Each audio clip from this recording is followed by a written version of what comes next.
happy Lymphedema Awareness Month. Brian Little.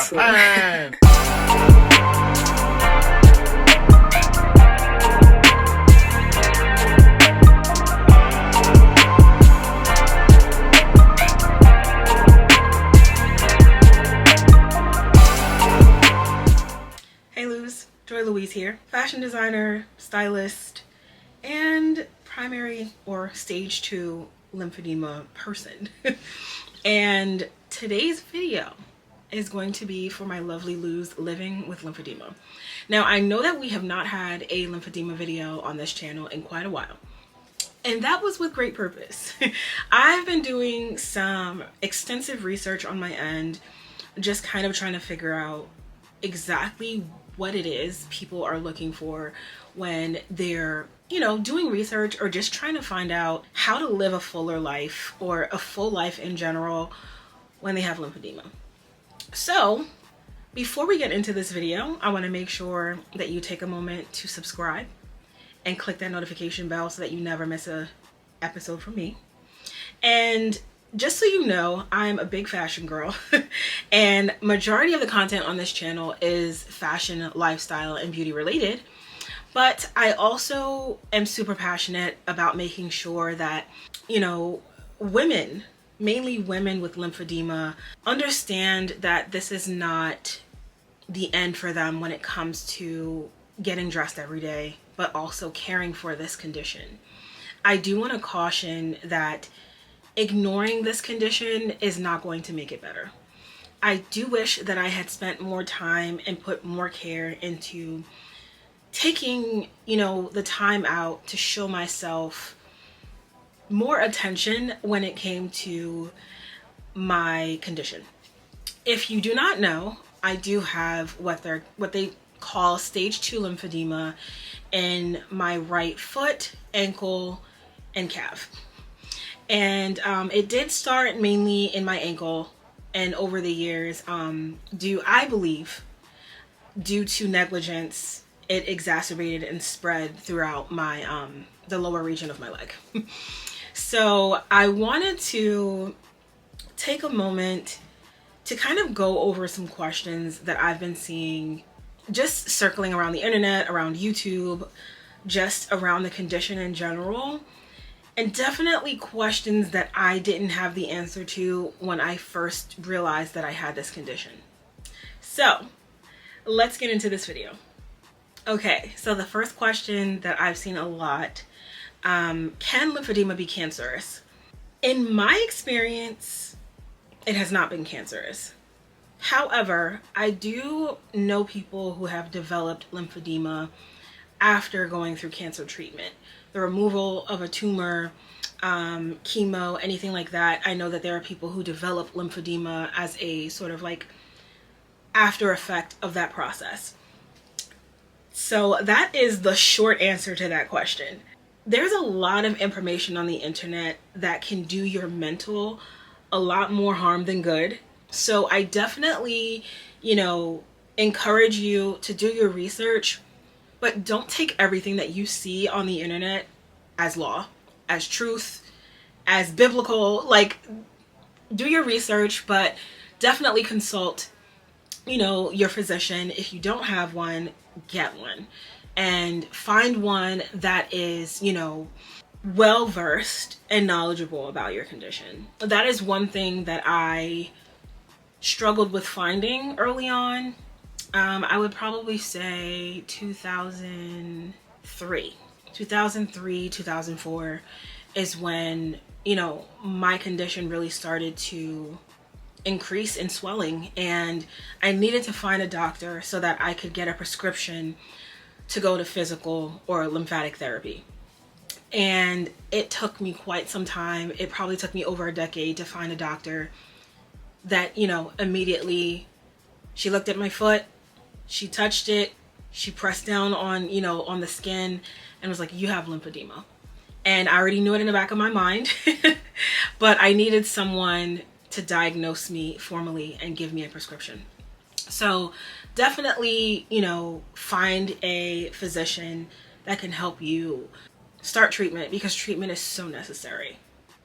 Now, if you want to find someone that is, you know, strictly focused on, you know, lymphedema treatment, I have discovered the name of a doctor who specializes in just that, and that is called a lymphologist. I know that sounds a little weird, you know, like a mixologist, but they're real. So look for a lymphologist. I actually have started looking for one myself, and I think it's going to help me maintain and reduce the swelling that I've been experiencing, especially as we're moving into the warmer months. That is another thing. Wintertime, typically my swelling is on the lower end. I think it has a lot to do with, you know, a lack of heat. In the summer, it can get really bad, really uncomfortable, really painful. So I want to find someone to help me just really do a better job at caring for my condition all year round, but especially in the summertime. So there is a difference between your lymphedema doctor and your therapist. So who does lymphedema therapy? That could be a physical therapist, you know, an abundance of things, but I highly recommend, just like finding a doctor that specializes in lymphedema, that you find a lymphedema therapist. They definitely understand the ins and outs of treatment. They're going to know the best products. They're going to know, you know, what compression bandages and stockings and different things that you might need. I definitely recommend you searching for a lymphedema therapist in your area. However, the last time I checked, there aren't necessarily a ton of lymphedema therapists in abundance.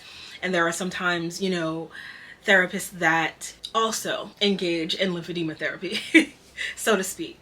But definitely search for a lymphedema therapist in your area, because that you're going to get specialized care. You know, if you have curly hair, are you going to go to someone who does everyone's hair, or are you going to go to someone who focuses on curly hair? I think you know the answer. Next question, where is lymphedema located? So for me, it is located in one of my legs, my right leg, lower region. So that's like my calf, ankle, foot, toe area. However, it can affect all areas of the body. The body itself, I haven't heard of anything anywhere, you know, in the head area, but who knows? So that's, you know, your arms, your hands, your fingers, your abdomen. I've seen sometimes in the breast area, lower abdomen, your thighs. It can affect, you know, it can affect you anywhere. So just to answer that question, yeah. Will lymphedema ever go away?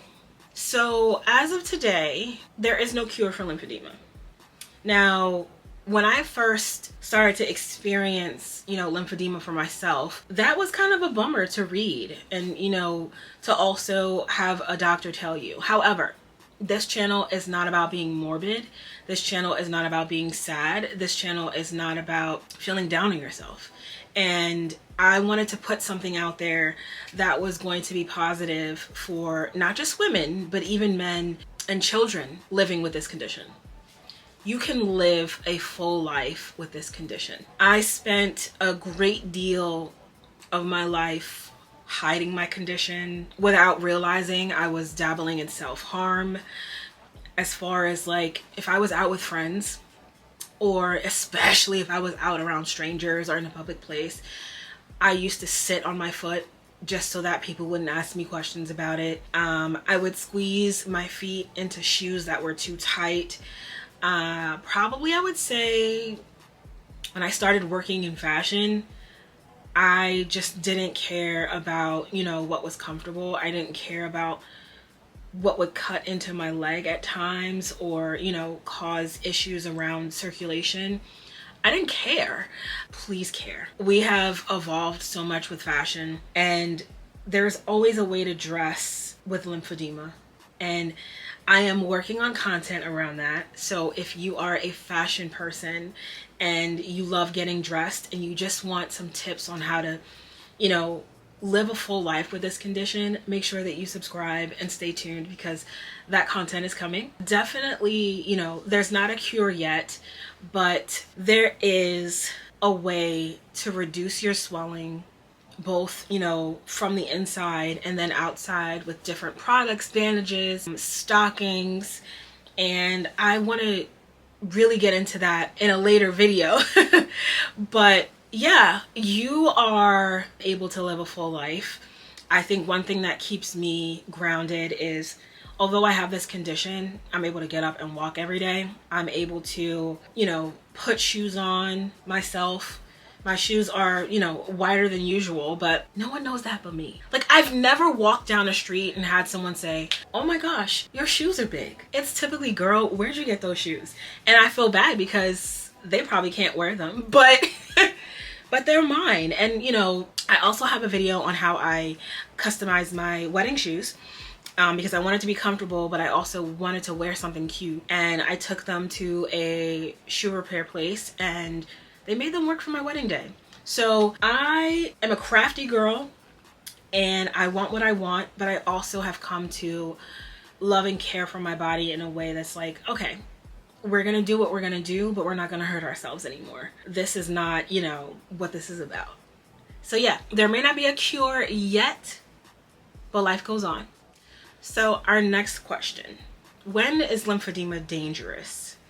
Now, in my research, I've come to find that mainly it can become dangerous when we don't take care of our skin. And I cannot stress this enough. If you have lymphedema in any of your limbs or really anywhere on your body, but especially your feet, it is so important that you get pedicures. If you do them on your own, sometimes I'll do them on my own at home, but also I have my own pedicure person that understands that I have a condition and, you know, to be very careful and be very mindful of pricking my skin, me getting any cuts or anything. Infection is a big thing with lymphedema.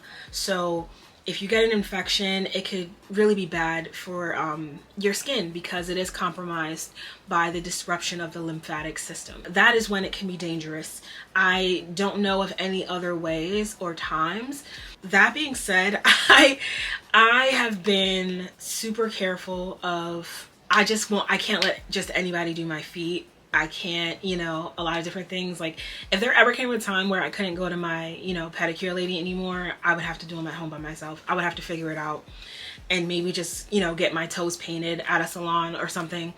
And when you're doing those things, make it fun. Like a lot of times doing something because you have to can become very daunting and it can become like a chore.